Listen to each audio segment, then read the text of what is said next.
You see this video on your feed, you glance over and you think, what's all this about? Don't worry, I'm going to explain what it's about, other than just being about Blitzgreymon and Crestgrumon. It feels appropriate in light of the recent episode. It feels like you've got to clear the air, because many of you might have some valid questions. Do Blitzgreymon and Crestgrumon fit in with this idea of how the crests in 2020 represented? We have discussed that idea before on this channel, but does it apply to these alternative forms? Can the alternative forms be earned? And do these forms add more substance to the reboot other than just an opportunity for the companies to make more shmoney?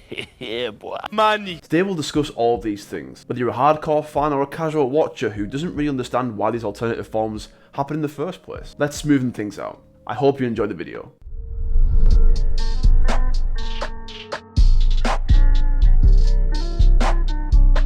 Throughout the Digimon 2020 reboot, there has been this idea, See, now that's some Baba Booey. which I kind of formally put out there in my Crests Explained video a long time ago, that when the chosen ones act in a way which maximally represent the qualities and virtues that they carry with them throughout the show, those actions are rewarded by unlocking the power of the Mega Level. Without repeating this entire video that I've already made, if you want more clarity on the relationships between the Crests and the Mega Level, that video is there for you. I appreciate that. And I think it also massively contributes to this video also. But now we've got these several alternative evolutions in the series, Mega Level ones in particular, which don't always agree with some of the hypotheses we made about crests and about the Mega Level. The Holy Dragons are a good example of this, being the product of the collective will of all of the crests at once, ignited by this unified belief in Taichi to fight on. It could be said they're still the product of the Light of Hope, which is still somewhat in line with our assumptions, but it's probably also a lot to do with how the crests function as the self-defense mechanism of the digital world itself. But now, what about Blitz and Crestgrumon? Are they achieved in the same way as Wargreymon and Metal Grumon? We have seen the environmental effects of this pillar of light, and the embrace of the essence of a legendary warrior from the past. So they're megas that aren't inherently achieved through virtues. Opposes our assumptions, or does it? This video is to show that despite the circumstances which lead to Blitzgreymon and Crestgrumon's appearances, even the ones that are explained, there is still prominent themes that drive home particular virtues in their respective episodes. People will quite immediately react to this and think, no, there's no deeper meaning, there is no formal connection. You stupid. But it's easy to watch the Mega Level debuts and be too easily starstruck by what's going on the screen to really take in the intention of the writers, which is exactly why I watch these things more than once or twice. You're not even a real journalism. Not only, on some occasions, has the Mega Level been achieved by completing the tasks the crests set them on, but again, there are motivations that are in these respective episodes where, when you notice it, you can't unnotice it. So let's begin with the most controversial, Blitzgreymon. Not the most perfect debut we all hoped for, considering it was in a very Izzy-centric episode that was quite integral to Izzy's character development. Nevertheless, Taichi was the one to achieve the Mega Form that episode, and Izzy did not. Now, considering our approximate understanding of how the crests function, surely the closer you get to maximizing certain qualities and virtues, the closer you are to unlocking the Mega Level. Instead, despite Izzy's great moment, instead of him getting the Mega Level, somebody else did. Furthermore, it was specifically stated that Blitzgreymon's form was a product of the environment, specifically this pillar of light. So the narrative has backed us into a corner, so to speak. How do we make it make sense? Well, the thing with having earned the Mega Level is that it's always accessible. Taichi has not struggled to get to Wargreymon again after episode 30. So this shows that at least the Mega Level itself, the concept of the Mega Level, has been earned. But here's the thing, here's the twist. My video explanation on the crest stated that as characters maximize certain qualities, the Mega Level is more accessible. Forms such as Metal Grumon are accessible. These things become possible, but it does not mean that every single time that they choose to access the Mega Level, it doesn't necessarily mean one form only. My video purposefully left room for adjustment, knowing that we're going to get these alternative Mega Level forms. Unlocking the Mega Level doesn't mean unlocking Wargreymon. It doesn't mean unlocking Metal Grumon. It means unlocking the Mega Level, full stop. However that may manifest. Taichi and Yamato didn't struggle to get the Blitzgreymon and Crestgrumon forms. It felt like a happy accident. They were already apt in using the Mega Level. They just need this little push left or right to end up with something else. Be it a pillar of light that pierces the heavens, or a legendary weapon which holds the soul of a mythical warrior of ancient time. But the thing about Blitzgreymon's appearance is that it wasn't entirely predicated on the randomness of the environment that they were in at that time. There's just a bit more to it than that. There is this underlying theme, I say underlying, but it's in your face the whole time, that runs through the dialogue for the majority of the episode. On so many occasions, there is a lot of stress placed on Taichi encouraging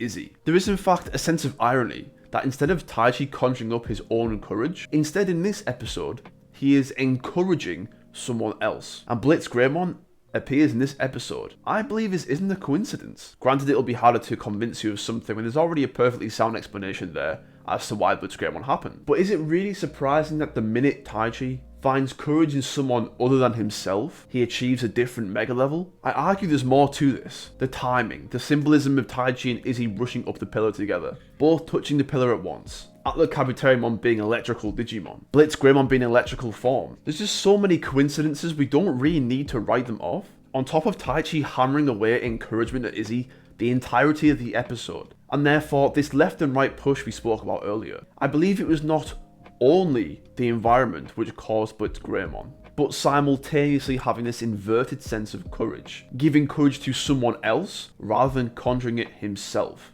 And why do I believe this so confidently? Because eventually Blitz Greymon will be called upon again, and this pillar of light we can't drag around with us. Something else is needed in the mix, and this special ingredient is Taichi's encouragement. So does Blitz Greymon's existence contradict what we think about crests in the mega level? I don't think it does. I think if crests begets you one particular mega level, then fair enough, but there's no reason to think this. Now as for the more recent alternative mega, I don't think it's as controversial really. Crest Garurumon, this is much easier to attribute to a mega level achieved by maximizing virtues and qualities. I think many of you will probably agree if we go off of the comments from my episode 56 review. It seems like a lot of you already have this in your head anyway, but I'm going to repeat it for those that don't. There was this swelling feeling of having trust and faith and belief in one's partner that runs riot from this episode, even from the jump. When these Digimon were defeated by Zambamon at the very beginning of the episode, they immediately leave the entire responsibility of protecting the village to Strabimon, without question. Now I think whilst that isn't the point, it just sets the mood, because this happens so many times across the episodes. Like Gabumon's having these dreams, these flashbacks, on multiple occasions throughout. Yamato knows there's something up. Yamato understands Gabumon so well, he's asking him, oh, what's wrong? Are you okay? He's looking at Gabumon. He can see that something is different, but he doesn't know what yet. And I think as well through the episode, there's this feeling of being on the same wavelength. It seems that everything that Gabumon wants to do, Yamato wants to do. They're almost finishing each other's sentences when they're speaking to Izzy over comms. And I think their likeness and being on the same wavelength reinforces this idea of having utter faith of somebody, to the point where we get to this tomb where the legendary warrior's soul, the sword, is sealed, and where Zambamon broke free of. Out of nowhere, without even professing the slightest inkling that Garurumon's been having these feelings for a long time. Is that, trust me, I've got to do this. This is how it has to be done. He asks Yamato once, please believe me. Almost like he's begging him because he knows how far-fetched this sounds. Yamato, again, without question, has complete faith in Garurumon and believes him 100%. Now these themes are very different from the Metal Garurumon episode. You can interpret it in a few ways as faith, belief, trust. Garurumon's understanding of this sword and what he has to do comes from a dream. How is Yamato supposed to believe that? But he does anyway. The strong theme that runs through is having faith in your friends. And I think there's something to that, especially when it comes to Gabumon and Yamato. If anything, that contributes to this whole theory about the crest and about the mega level. Yamato trusts Garurumon all the way. He's not just humouring him, he also believes it just as much as Garurumon does. That is complete and utter faith. Some might call it blind faith. But the way I see it is that Matt understands Gabumon so much because they're such good friends, that there's times in the battle with Zambamon with these broken weapons, you know, where Garurumon picks up the blade and cuts its own hand. It's so determined to complete this premonition that it had in a dream. Yamato's just completely in support of whatever Garurumon is doing, picking up the halberd and helping Garurumon stop Zambamon. There's even this scene of mutual acknowledgement where Garurumon nods at Yamato and Yamato nods back, and then boom, all of a sudden, this event kicks in, this scene kicks in, Crest Garurumon is born. You know, this isn't blind faith. This is when your bond, your friendship is so strong that you just know when it matters to somebody. When it matters that much, when it mattered to Gabumon, Yamato committed 100%. So again, why doesn't this support the whole Crest theory? Why doesn't this support rewarding virtues and qualities with the mega level? Again, this feeling of just being pushed a little bit to the left or right. In Taichi's case of Blitz Greymon, there was a strong theme of encouragement. In Yamato's case, with Gabumon, it was a strong case of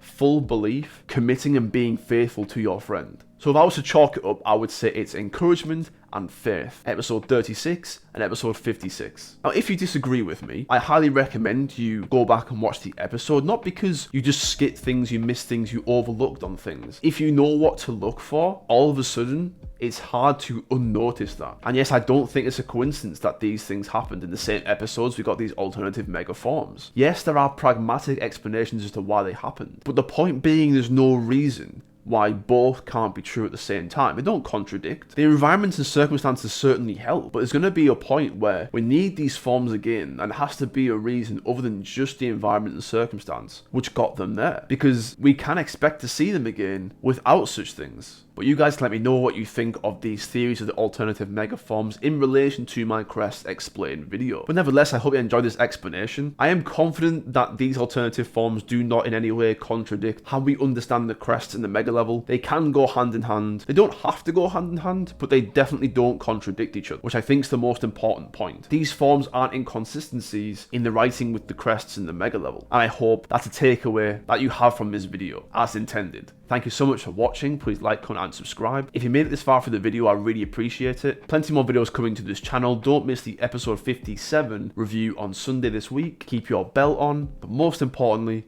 take care.